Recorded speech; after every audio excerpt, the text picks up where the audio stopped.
Time is not a straight line. It is a maze of shifting conditions. Having exhausted material pursuits, Solomon paces the halls of his ancient Jerusalem palace.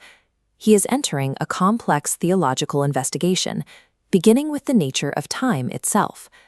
He observes that time operates as a series of rigid external contexts that govern everything we do. We do not command the seasons of our lives. We are forced to act according to conditions we did not choose. This brings us to the famous "a time for everything" passage in Koheles. This is a rigorous argument for moral contextualism, the idea that an action's rightness depends entirely on its specific circumstance. Solomon explains how opposite actions become ideal depending on the moment. Sometimes it is best to plant, and sometimes to uproot. He suggests that demolishing the old is occasionally as ethically necessary as building the new. This is a formulation of situation ethics, the concept that moral rules must yield to the moment. For instance, sometimes a society must be torn apart into sectarianism before it can be stitched back together through dialogue. But if our actions are dictated by these external timings, it raises a difficult question. Are we making choices, or are we just following a script written by the clock? This sense of submission to time creates an existential paralysis. To move forward, Solomon must identify the force that actually turns the gears. In Koheles 3:9-15, Solomon reevaluates the system. He sees God as the architect, but one who intentionally masks his presence behind the physical world. This is the concept of divine hiddenness. The universe's predictable constancy functions to hide its divine origin. Solomon suggests this concealment is necessary.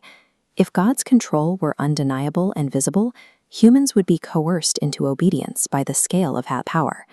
This hiddenness is a deliberate feature. It creates the space for genuine human free will, allowing for a choice to be awed by the divine that isn't forced by evidence. The mystery of the universe is not proof of God's absence.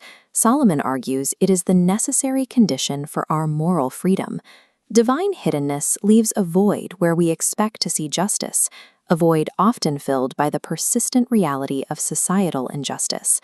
Solomon observes that wickedness thrives even within the very places designed for righteousness, such as the ancient Jewish courts of law. He offers no easy answers.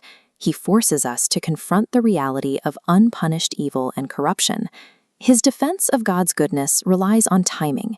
He asserts that God will hold the wicked accountable, but only at an opportune moment, knowing only to him.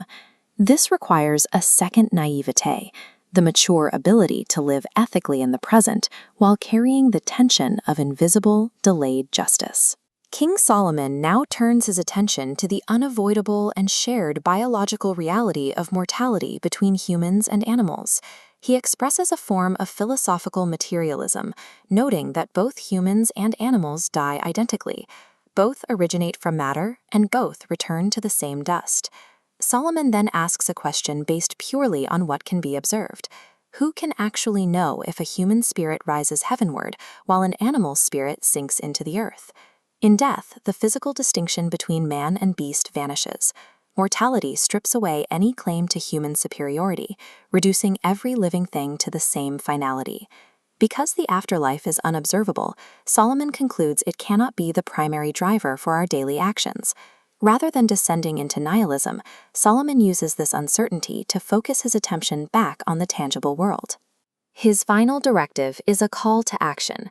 Our duty is to live an ethical life and find meaning in our labor and our joy today, rather than waiting for answers that remain hidden.